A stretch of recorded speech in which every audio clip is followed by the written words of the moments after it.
Assalamualaikum warahmatullahi wabarakatuh. Waalaikumsalam warahmatullahi wabarakatuh. Saya ulangi lagi. Waalaikumsalam warahmatullahi wabarakatuh. Assalamualaikum warahmatullahi wabarakatuh.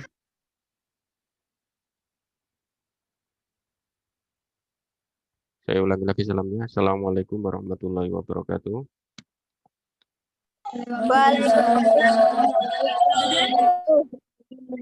Baik, bismillahirrahmanirrahim. Alhamdulillahirrahmanirrahim. Anak-anak semua.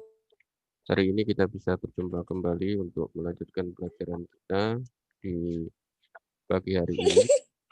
Untuk sementara, tolong mikrofonnya semua di mute atau dinonaktifkan dulu, supaya nanti penjelasan yang Pak Guru berikan bisa terdengar dengan jelas. Baik, di mute semua ya. Baik, terima kasih. Alhamdulillah di pagi hari ini yang bergabung dalam pembelajaran kita kali ini ada 15 orang, hampir setengah kelas sudah ikut bergabung. Alhamdulillah. Nanti semoga teman-teman kalian juga segera bergabung untuk ikut dalam kelas ini. Bagi anak-anakku semua, di pertemuan kemarin kita sudah membahas tentang nutrisi-nutrisi apa saja yang dibutuhkan tubuh, antara lain ada karbohidrat, ada lemak, ada protein, ada vitamin, dan ada mineral.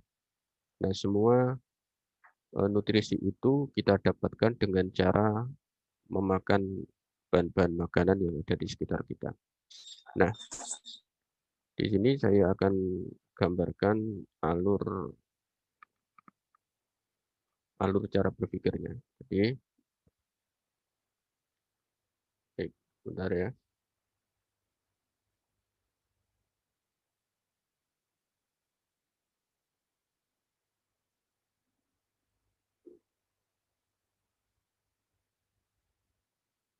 Baik.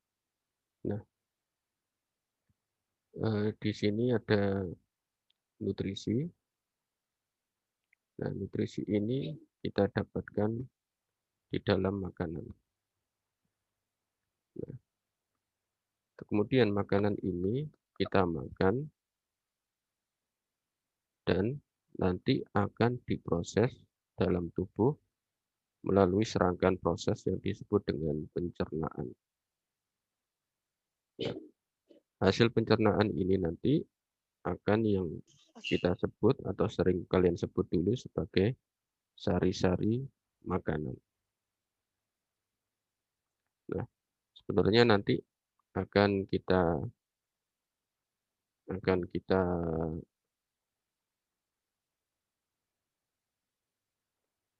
jelaskan sari-sari makanan itu apa saja, dan nanti sari-sari makanan ini yang akan digunakan sebagai sumber energi metabolisme tubuh. Jadi, kita memerlukan nutrisi ini dari makanan. Makanan masuk ke tubuh kita, kemudian melalui serangkaian proses pencernaan tersebut. Hasil dari proses pencernaan itu nanti akan bernama dengan sari-sari makanan. Tentu saja nanti kita jabarkan sari-sari makanan itu zat apa saja. Nah, zat-zat tersebut nanti akan digunakan sebagai sumber energi dalam proses metabolisme atau dalam proses beraktivitas. Nah, jadi seperti itu anak-anak semua. Nah, sekarang sebelum kita masuk ke tahapan ini, pertama kita akan bahas tentang uji makanan. Dan yang kedua nanti kita masuk ke organ-organ pencernaan. Nah, untuk yang pertama ini, uji makanan, kemarin kalian sudah melakukan kegiatan mandiri, yaitu dengan melakukan uji amilum. Nah, sekarang Pak Guru akan lebih jelaskan tentang uji amilum ini. Oke.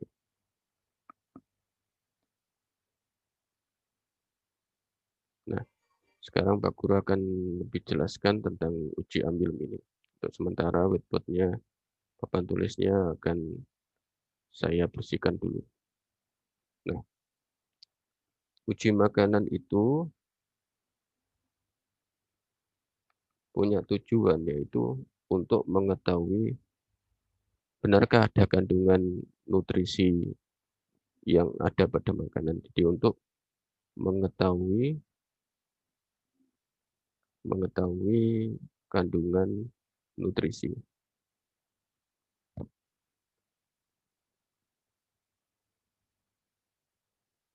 Kandungan nutrisi makanan.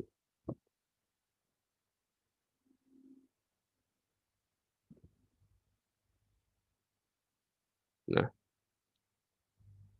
uji makanan ini sebenarnya ada banyak. Satu, ada yang namanya uji amilum atau uji karbohidrat. Tujuannya adalah untuk mengetahui suatu bahan makanan apakah benar mengandung karbohidrat atau tidak. Yang kedua, ada uji protein untuk mengetahui suatu makanan itu betul tidak mengandung protein. Kemudian uji gula untuk mengetahui adakah kandungan gula dalam suatu makanan. Ya. Dan ada juga nanti uji lemak. Nah, tapi yang kita prioritaskan adalah ini, uji amilum, protein, dan gula. Baik. Sekarang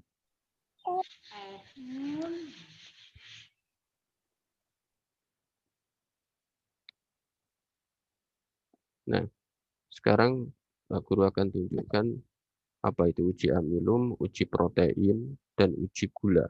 Uji lemak untuk sementara tidak kita bahas. Baik.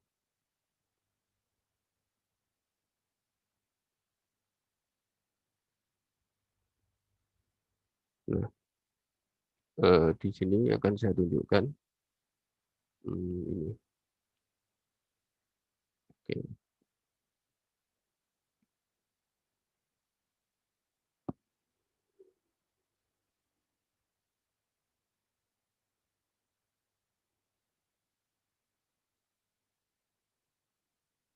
Nah, di sini bentar Pak Guru set dulu.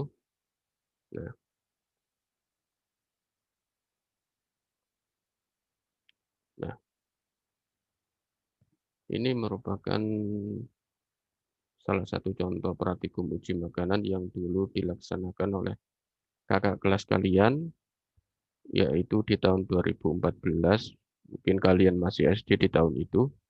Mereka melakukan 3 uji, yaitu uji Lugol, uji Biuret, dan uji Benedict. Uji Lugol ini yang akan kita sebut dengan uji amilum.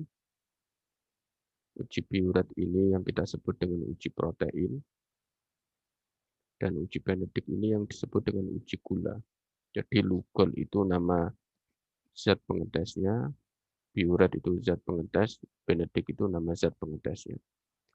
Jadi Lugol ini yang kemarin kita ganti dengan betadine karena kandungannya sama. Nah, ini adalah foto-foto dulu waktu kakak kelas kalian. Mungkin kalian dari wajah-wajahnya bisa mengenali ini siapa saja. Ya, ini adalah kakak kelas kalian. Sekarang mereka mungkin sudah lulus SMA mungkin. Nah, jadi ini adalah dulu praktikum. Nah, seandainya tidak dalam kondisi pandemi, mungkin kalian juga bisa melakukan praktikum bersama-sama secara lengkap. Nah, ini adalah praktikum-praktikum yang dilakukan. Nah, yang pertama uji Lugol atau biasa disebut dengan uji amilum. Nah, Lugol ini yang pertama ini adalah uji amilum. Nah, untuk menguji adanya kandungan karbohidrat dalam makanan. Bagaimana dengan caranya? Yaitu dengan dideteksi Lugol. Lugol ini adalah sebuah zat yang ada iodinnya, yang kemarin bisa kita gantikan dengan betadine. Jadi betadine itu kandungannya mirip dengan Lugol. Nah, kata kuncinya ada di sini. Kalau dia dideteksi Lugol atau betadine menjadi berwarna biru tua, berarti makanan tersebut mengandung karbohidrat. Tapi kalau dideteksi, di kemarin betadin kan warna asalnya adalah orange, oranye. Kalau dia dideteksi betadin menjadi berwarna biru tua, maka makanan tersebut berarti mengandung karbohidrat. Tapi kalau dideteksi betadin warnanya bukan biru tua, misalnya tetap orange, maka makanan tersebut tidak mengandung karbohidrat. Kemudian ada zat namanya biuret. Nah, biuret ini digunakan untuk mengetes protein. Nah, jadi biuret ini sama seperti zat lain berupa cairan. Nah, cairan dia juga diteteskan ke makanan.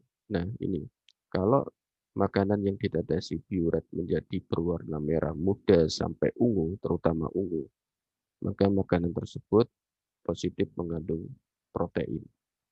Kalau menghasilkan warna bukan ungu, maka makanan tersebut tidak mengandung protein. Jadi ini biuret untuk menguji kandungan protein dalam makanan. Kalau ungu, maka mengandung protein. Kalau tidak ungu, maka tidak mengandung protein. Kemudian zat yang ketiga adalah benedik, larutan benedik. Ini digunakan untuk menguji gula. Nah, jadi adakah kandungan gula atau glukosa dalam makanan? Jadi kalau dideteksi benedik menjadi berwarna biru kehijauan atau kuning atau merah, maka makanan tersebut mengandung gula. Tapi kalau warnanya tidak seperti ini, maka makanan tersebut tidak mengandung gula. Jadi itu kata kuncinya. Jadi kata kuncinya kalau lugol itu biru tua, berarti ada karbonnya. Kalau biuret ungu, berarti ada proteinnya. Kalau benedik itu merah, kuning atau kehijauan, itu berarti ada gulanya. Jadi yang perlu diingat adalah perubahan warnanya.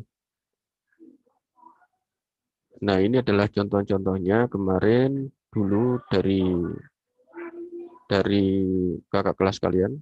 Kalau dari kalian kemarin kan lugol. Jadi kalau nasi kemudian roti ditetesi lugol atau betadin terus kemudian berwarna kehitaman, berarti makanan tersebut mengandung amilum atau glukosa. Maaf, amilum atau karbohidrat. Di ini uji lugol. Nah, dilihat warnanya bermacam-macam. Nah, warna yang seperti ini dia berarti mengandung karbohidrat biru tua. Nah, ini juga sama, warna kehitaman berarti juga mengandung amilum. Jadi uji lugol untuk karbohidrat atau betadin. Kalau biru tua berarti positif mengandung karbohidrat. Kemudian uji protein, kamu lihat kata kuncinya adalah ungu.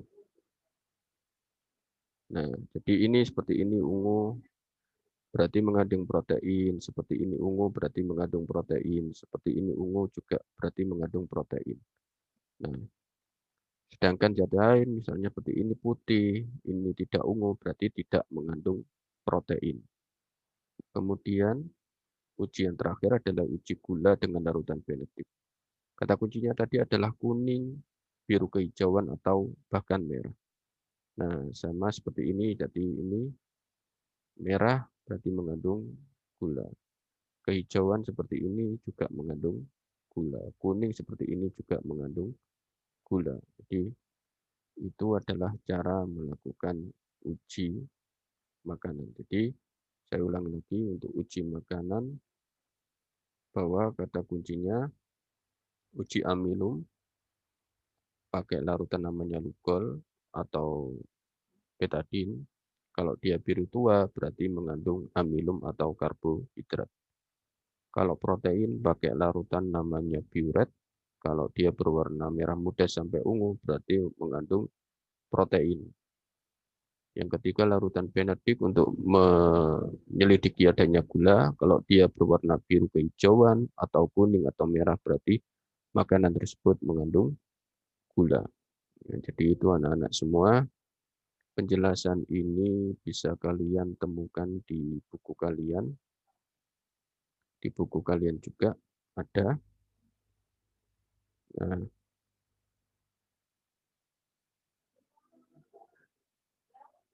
Nah, ada di buku di halaman ini halaman 171. Jadi ada uji gula. Nah, di sini juga ada kata kuncinya biru. Maaf, ini biru kehijauan atau kuning atau merah. Ini berarti mengandung gula. Nah, kalau amilum biru tua kehitaman berarti mengandung amilum. Nah, yang terakhir adalah uji protein. Kalau dia menjadi warna merah, muda sampai ungu, berarti dia juga mengandung protein. Jadi itu kata kuncinya. Amilum, biru tua, protein, merah sampai ungu, gula itu kehijauan, kuning, dan juga merah. Itu adalah uji gula. Larutan-larutannya itu tadi. Jadi ini adalah pengantar saya untuk uji makanan, bagaimana cara untuk mengetes makanan. Jadi dari ketiga larutan tersebut mungkin yang bisa kalian jumpai adalah lugol atau betadin. Jadi kalau kalian iseng-iseng, nasi kalian tetesi betadin menjadi berwarna biru kehitaman, berarti nasi tersebut mengandung amilum atau glukosa. Nah, baik, itu anak-anak semua penjelasan saya untuk uji makanan. Mungkin sampai di sini mungkin ada pertanyaan dari anak-anak semua tentang uji makanan. Silahkan bertanya. Boleh bertanya lewat kolom chat ataupun bertanya lewat mikrofon. Untuk mikrofon silakan saya buka semua. Silakan kalau ada pertanyaan silakan ditanyakan tentang uji makanan sebelum kita masuk ke organ pencernaan. Silakan. Ada pertanyaan anak-anak? Silakan. Silakan dijawab. Ini saya dijawab. Adakah pertanyaan tentang uji makanan? Ayo tolong dijawab semua. Ada pertanyaan tidak? Kalau ada silakan ditanyakan. Kalau tidak ada, saya lanjutkan ke materi selanjutnya. Ada pertanyaan? Ayo silakan dijawab. Ada pertanyaan?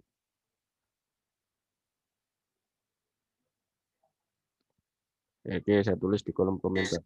Ada pertanyaan?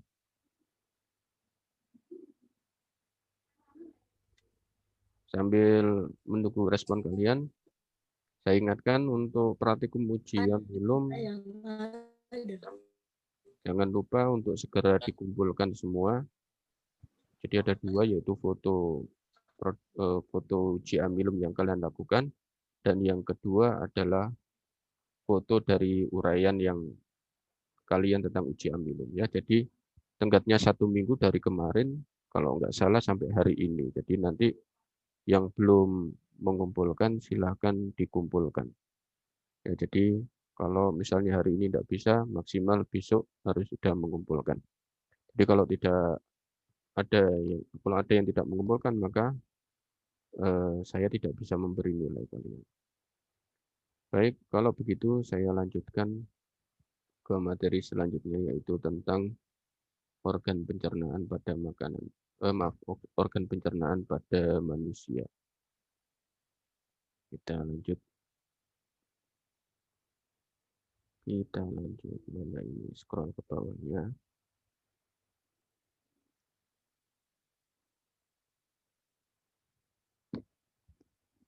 Oke, organ pencernaan pada manusia. Kita lihat. Oke, sebelum masuk ke situ, kita lihat di sini dulu.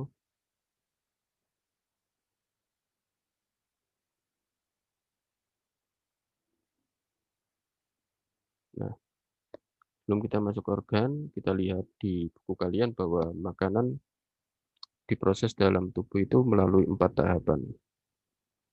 Yaitu yang pertama ingesti, memasukkan makanan ke dalam mulut, digesti, pencernaan, absorpsi, setelah diserap, dan defekasi adalah dikeluarkan. Jadi makanan itu masuk, dicerna. Apa sih pencernaan itu?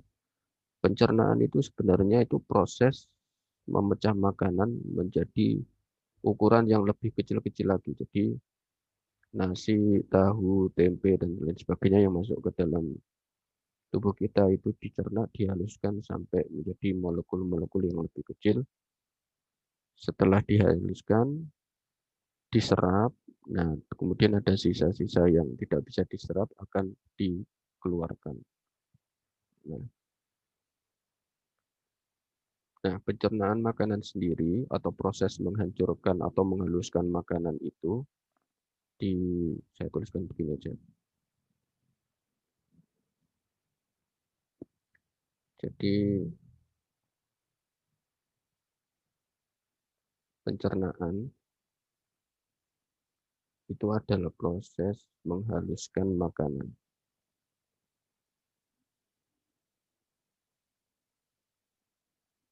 Makanan dihaluskan sampai menjadi ukuran yang lebih kecil lagi. Nah, proses pencernaan makanan itu ada dua cara di dalam tubuh kita, nah, yaitu ada yang secara mekanis dan ada secara kimiawi. Nah, saya tuliskan di sini bahwa pencernaan yang satu adalah mekanis.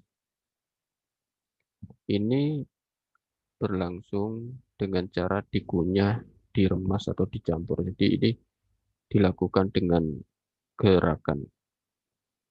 Kalau pada mulut ya gerakan mengunyah, kalau nanti di lambung ada namanya gerakan meremas-remas pada lambung.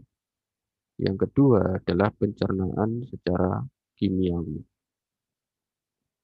yaitu makanan dihancurkan dengan bantuan enzim atau zat kimia yang dikeluarkan oleh tubuh. Nanti akan kita bahas. Jadi pencernaan ada dua cara, satu dengan mekanik, dengan gerakan diremas atau dikunyah, dan juga dengan secara kimiawi, dengan bantuan enzim.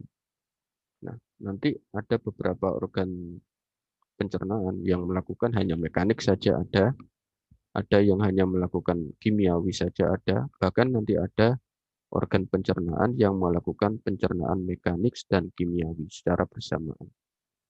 Baik, kita mulai dari yang paling awal, organ pencernaan kita.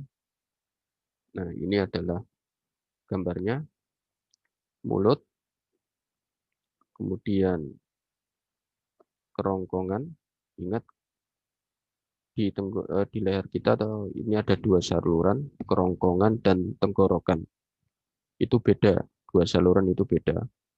Tenggorokan untuk saluran udara, pernafasan, terhubung ke paru-paru, sedangkan kerongkongan untuk saluran makanan, terhubungnya ke lambung. Jadi urutannya makanan masuk ke mulut, mulut diberikan ke kerongkongan, kerongkongan turun ke lambung. Ini lambung kemudian diberikan ke usus halus. Ini usus halus ini. Usus halus kemudian dioper ke usus besar, kemudian akan terakhir ada di rektum dan anus. Jadi dari atas sampai ke bawah ada mulut, kerongkongan, lambung, usus halus, usus besar, dan terakhir ada di rektum dan anus. Kita mulai dari yang pertama, mulut.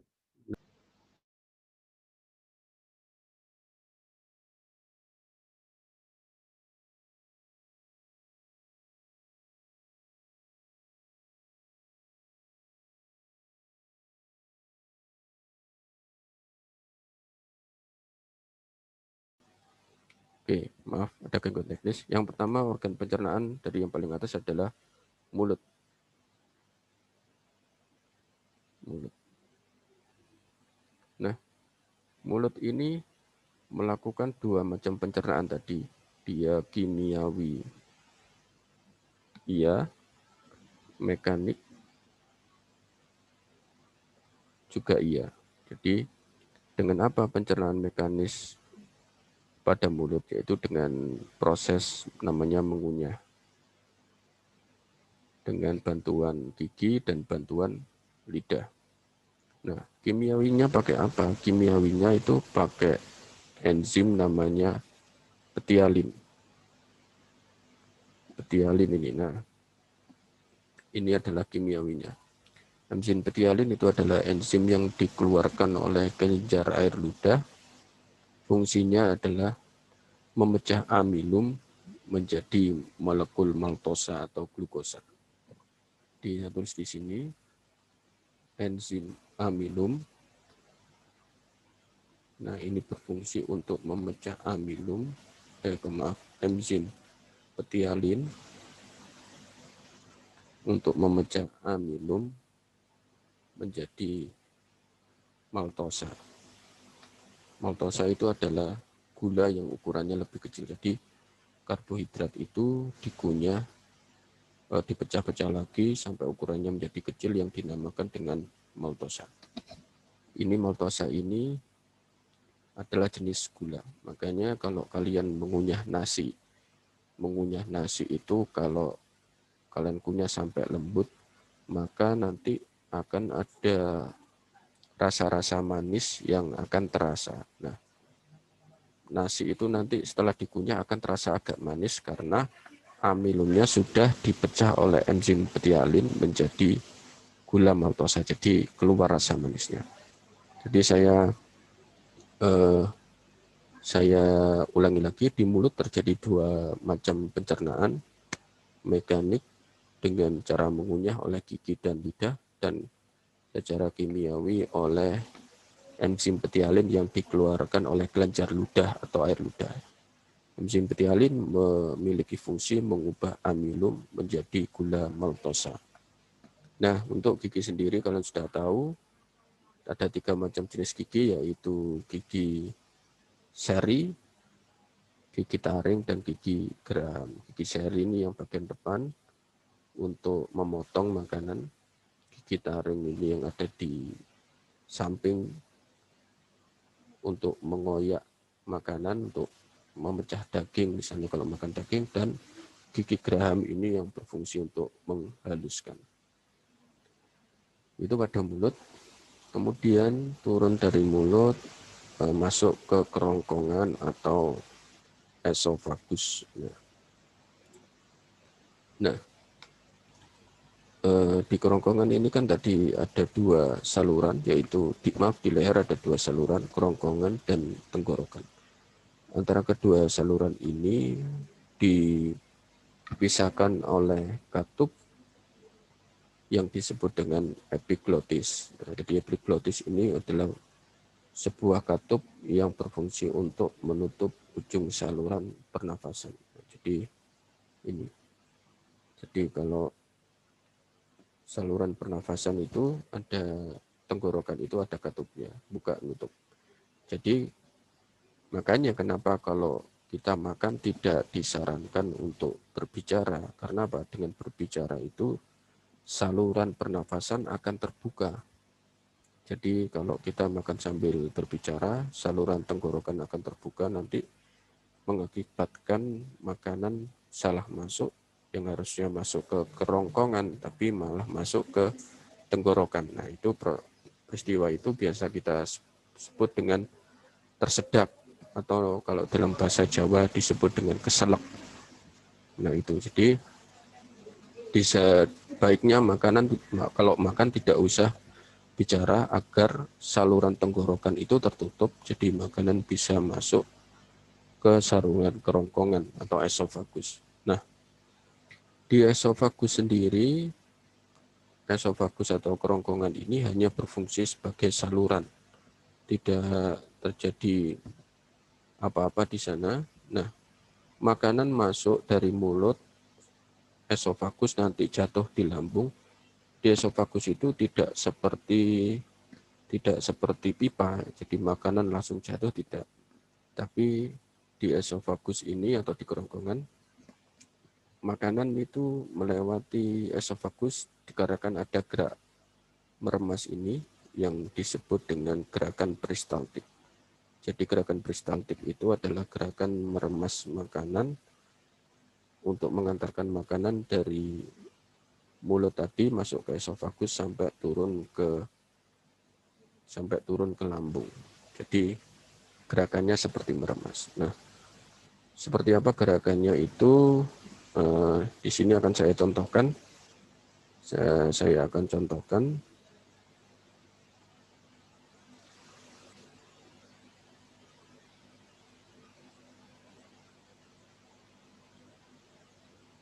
Nah, di sini akan saya contohkan bagaimana gerakan di esofagus atau gerakan peristaltik itu terjadi. Oke. Ini saya contohkan, ini saya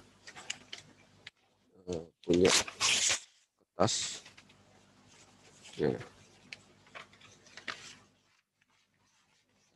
Ini kertas yang pertama saya posisikan seperti ini sebagai esofagusnya, jadi ini atas mulut, nanti jatuh ke bawah lambung. Dan ini kertas yang kedua bertindak sebagai makanan. Jadi makanan itu begitu masuk ke esofagus ini, ke kerongkongan begini, tidak langsung jatuh ke bawah, tapi di esofagus ini ada gerakan peristaltik ini. Ya, jadi gerakannya itu meremas-remas seperti ini sampai makanan ya, jatuh ke bawah. Jadi ada gerakan meremas-remas begini sampai makanan jatuh ke bawah, yaitu masuk ke dalam lambung. Itu adalah ilustrasi dari gerakan peristaltik. Kita lanjutkan. Nah, setelah makanan jatuh ke lambung, nah di lambung ini makanan, di lambung ini terjadi pencernaan lagi. Nah, sama seperti pada mulut, di lambung terjadi pencernaan secara mekanik dan juga terjadi pencernaan secara kimiawi. Nah, mekaniknya dengan apa? Mekaniknya adalah dengan gerakan lambung meremas-remas makanan, yaitu dengan gerakan meremas.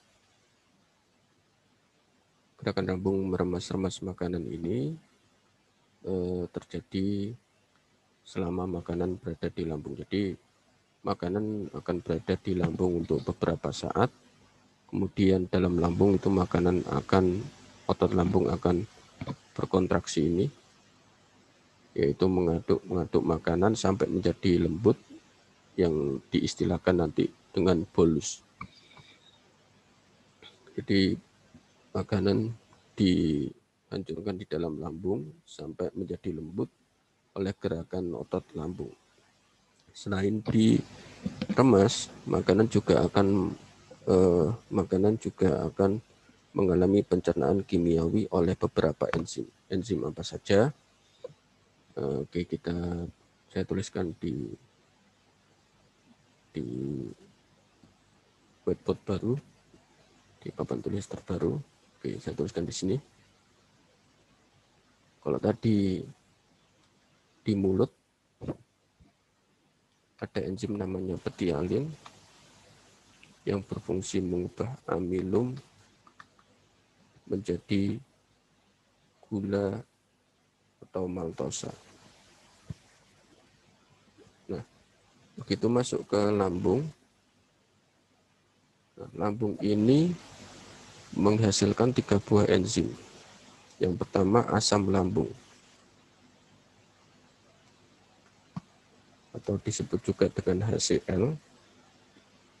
Nah, asam lambung ini berfungsi untuk membunuh kuman atau bakteri yang masuk bersama makanan. Kemudian ada enzim yang kedua namanya pepsin. yaitu mengubah protein, kalau makanan kita makan mengandung protein, menjadi protein yang ukurannya lebih kecil lagi yang disebut dengan pepton. Yang ketiga adalah enzim renin. Fungsinya adalah menggumpalkan protein atau kasein air susu. Jadi di lambung pencernaan kimiawi dibantu oleh 3 buah enzim. Kalau di mulut tadi hanya 1 enzim, di lambung ada 3. Yang pertama asam lambung atau ACL. Dia bertugas membunuh kuman yang ada pada makanan. Kemudian ada pepsin yang bertugas memecah molekul protein menjadi lebih kecil-kecil lagi yang disebut dengan pepton. Dan yang ketiga adalah enzim renin yang bertugas untuk menggumpalkan protein atau kasein pada air susu.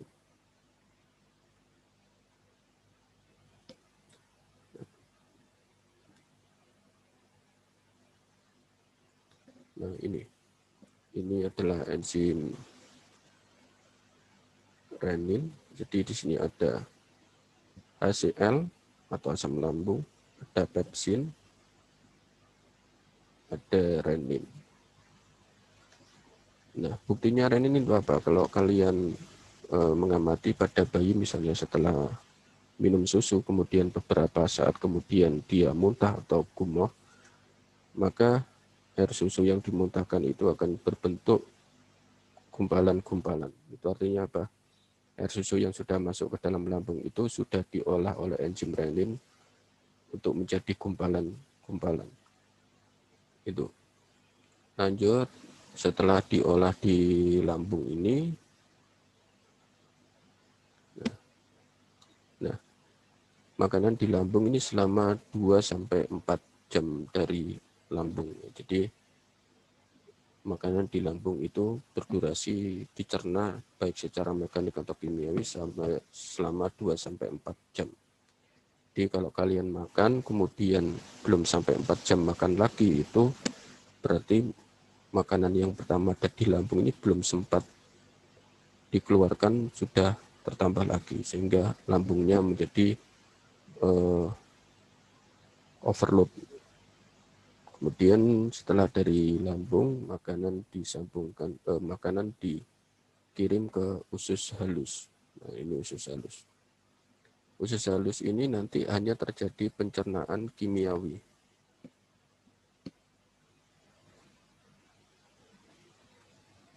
Tidak ada pencernaan secara mekanik, hanya ada pencernaan kimiawi. Usus halus ini terbagi menjadi 3 bagian.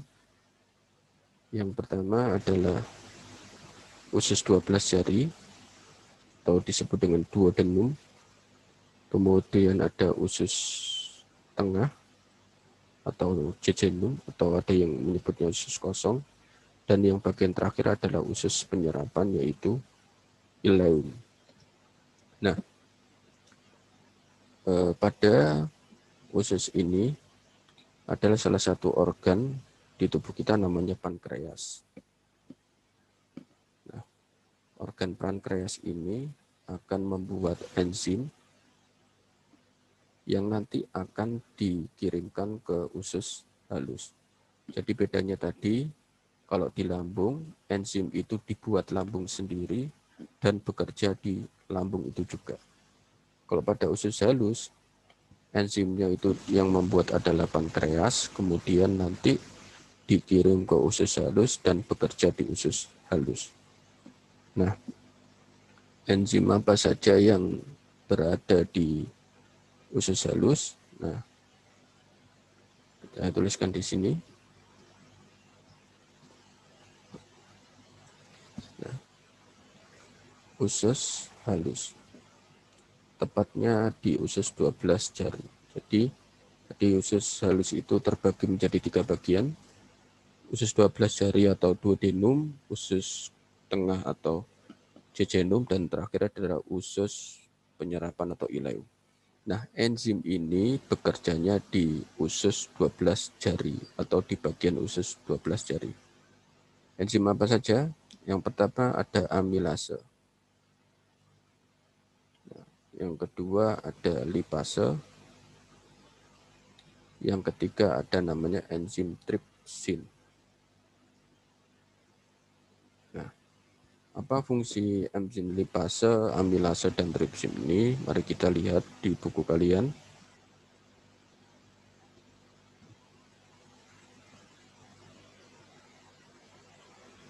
Nah, amilase. Nah, amilase punya fungsi mencerna amilum menjadi glukosa atau maltosa, sama seperti ptialin. Tripsin punya fungsi mengubah protein menjadi polipeptida atau asam amino, dan lipase mengubah lemak menjadi asam lemak dan gliserol. Atau saya tuliskan di sini untuk lebih jelasnya. Amilase mengubah amilum menjadi glukosa atau maltosa. Lipase ini bertugas mengubah lemak, amilase, amilum, lipase, lemak. Lemak yang masuk ke tubuh kita ini diproses oleh enzim lipase di usus halus, tepatnya usus 12 jari, menjadi asam lemak plus gliserol. Yang terakhir adalah protein diolah oleh enzim tripsin. Nah, protein ini diubah menjadi asam amino. Atau kalau di buku kalian tadi dituliskan polipeptida, ya intinya asam amino. Nah, setelah dari usus 12 jari ini, makanan sudah diubah jadi glukosa, asam lemak, gliserol, dan asam amino. Kemudian makanan ini akan dibawa ke usus kosong, usus tengah, tidak terjadi apa-apa. Kemudian diteruskan ke usus penyerapan. Nah, di usus penyerapan, molekul seperti glukosa, asam amino ini akan diserap. Nah, kita dulu menyebutnya sebagai sari-sari makanan, sekarang kita tahu bahwa apa sari-sari makanan? Sari-sari makanan itu adalah glukosa itu sendiri, asam amino itu sendiri, asam lemak, dan gliserol juga. Jadi, zat-zat ini setelah dipecah oleh enzim-enzim ini tadi, di usus halus bagian ketiga, yaitu di usus penyerapan, akan diserap. Nah, jadi itu anak-anak.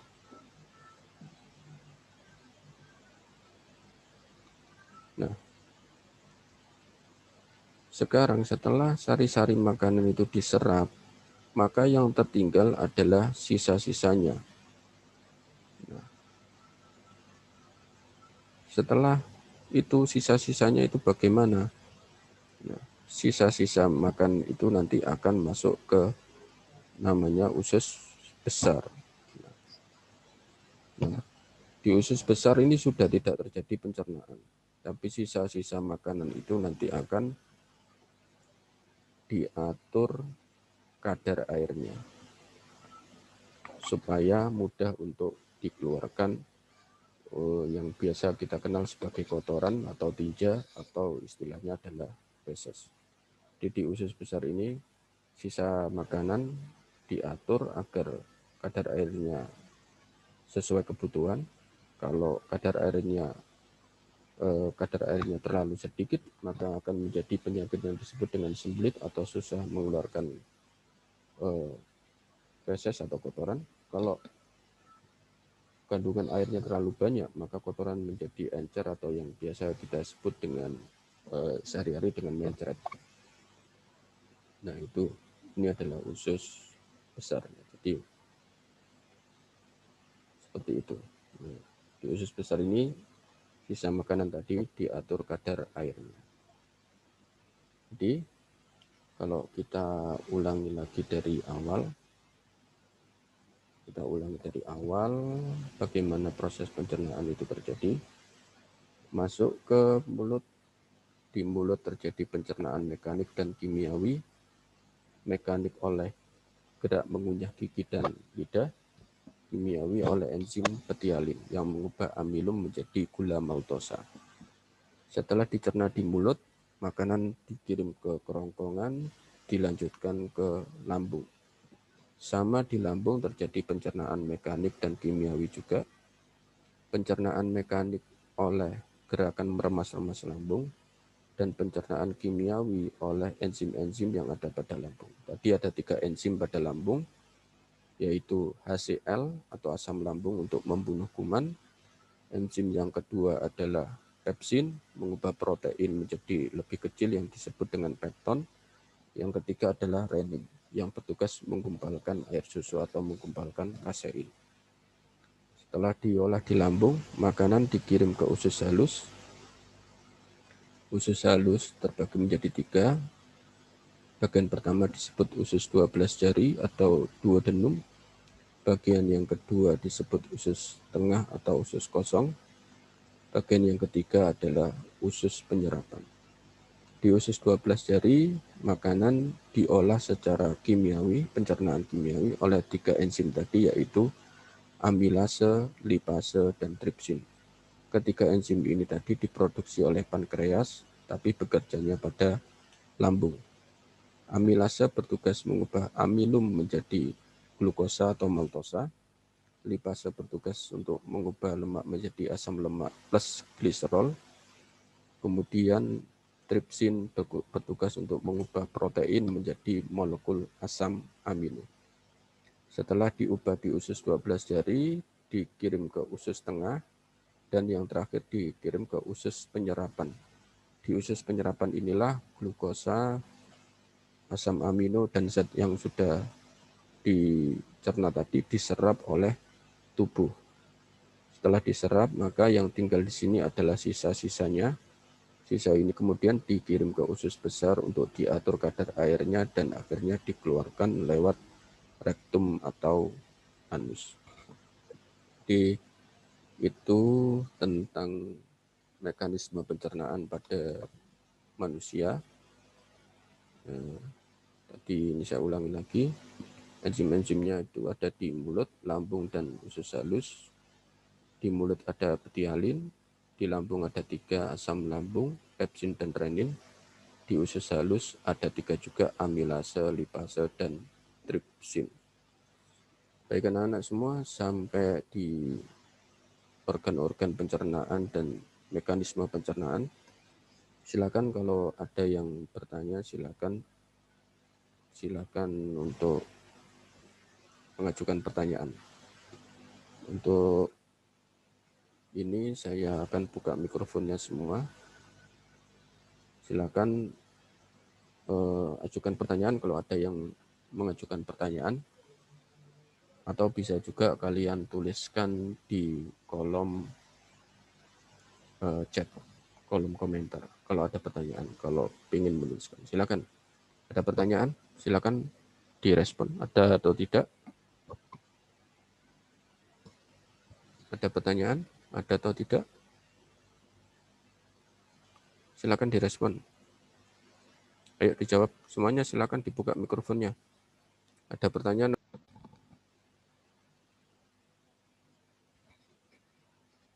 Baik, ada pertanyaan? Anak-anak semua? Silakan, ada pertanyaan. Kalau ada pertanyaan silakan dituliskan atau buka mikrofonnya.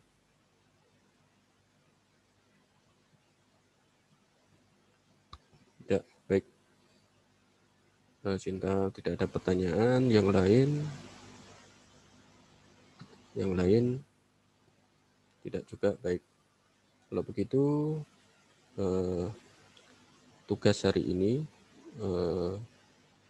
untuk materi selanjutnya yaitu tentang berbagai kelainan atau penyakit pada sistem pencernaan seperti yang ada di buku kalian. Silakan kalian baca sendiri. Tugas hari ini adalah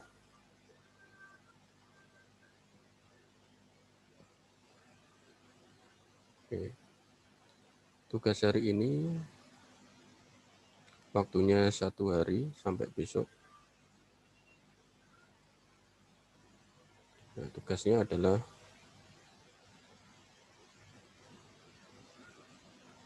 membuat poster sistem pencernaan. Oke, saya terangkan. Jadi nanti tugasnya dikerjakan di buku gambar. Ini buku gambar kalian. Tugasnya dikasih gambar dan diwarna. Di sini judulnya ditulis mekanisme pencernaan. Nah, nanti di sini adalah gambar mulut misalnya. Nomor 1 gambar mulut, ini gambarnya. Kemudian di bawahnya kalian tulisi penjelasan tentang apa saja yang terjadi di mulut. Ini adalah penjelasannya. Dan dikasih panah begini. Gambar kedua kerongkongan. Nah, ini digambar kerongkongan. Kemudian kasih penjelasan, boleh di sampingnya gini, apa yang terjadi di kerongkongan. Yang ketiga di lambung. Ini gambar lambung, kemudian kasih keterangan apa saja yang terjadi di lambung. Kemudian keempat, usus halus. Nah, di sini usus halus, kasih keterangan juga apa yang terjadi di usus halus. Dan yang terakhir adalah usus besar. Nah, dikasih keterangan apa yang terjadi di usus besar. Ini nggak usah dikasih tanda panah dari usus besar ke mulut. Jadi berhenti di usus besar. Jadi ini tugasnya buat poster tentang sistem pencernaan di buku gambar kalian. Ini tiap-tiap organ digambar dengan warna tentunya lebih baik, jangan hitam putih. Kemudian dikasih deskripsi atau keterangan apa saja yang terjadi di masing-masing organ di mulut, terjadi pencernaan apa, mekanik, kimiawi, seperti apa, kerongkongan, lambung, usus halus, dan usus besar. Nah, nanti kalau sudah gambar sudah dikerjakan ini, nanti dikirim lewat Classroom. Nah, dikirimnya Classroom mulai besok. Jadi nanti akan saya buatkan link pengumpulan tugasnya, dikirim lewat Classroom mulai besok. Jadi kalian punya waktu 1 hari dari sekarang sampai besok untuk membuat poster ini. Jadi buat sebagus mungkin, semenarik mungkin.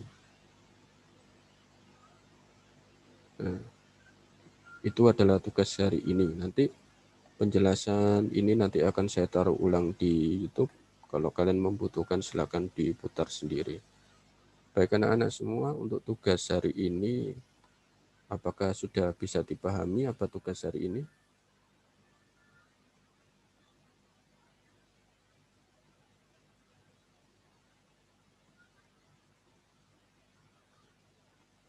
Silakan kalau yang belum paham tugasnya, silakan bertanya. Saya buka mikrofonnya. Kalau ada yang belum paham tugasnya, silakan ditanyakan. Apakah tugasnya sudah bisa dipahami atau belum? Sudah bisa dipahami tugasnya semuanya?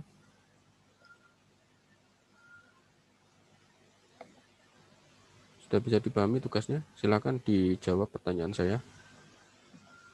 Sudah bisa dipahami tugasnya? Membuat poster sistem pencernaan seperti tadi? Sudah bisa dipahami? Sudah paham semua? Ayo, semua mikrofonnya dibuka. Sudah? Ayo dibuka, enggak apa-apa, silakan ngomong. Sudah, oh, oke. Hei, kalau sudah bisa dipahami semua, nanti silakan mulai dikerjakan. Dikumpulkannya mulai besok lewat Classroom yang akan segera saya buatkan. Untuk video ini nanti akan saya taruh ulang. Ya, terima kasih. Untuk video ini nanti akan saya taruh di YouTube. Silakan nanti untuk yang tidak bisa tergabung di Zoom ini, berarti silakan nanti dikasih tahu untuk bisa melihat penjelasannya lewat YouTube juga. Jadi terima kasih anak-anak semua atas partisipasinya di pelajaran kita kali ini. Tetap belajar di rumah, jaga kesehatan, tetap berdoa kepada Allah Subhanahu wa taala. Baik, saya akhiri. Saya akan salam, nanti tolong semuanya menjawab salam yang saya berikan. Saya akhiri, terima kasih. Assalamualaikum warahmatullahi wabarakatuh.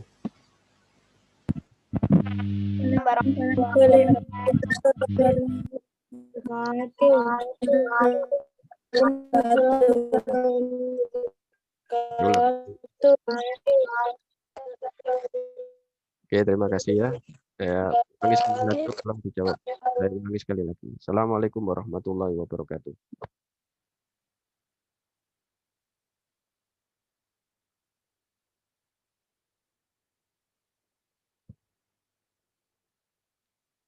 Saya ulangi lagi, tolong dijawab. Assalamualaikum warahmatullahi wabarakatuh.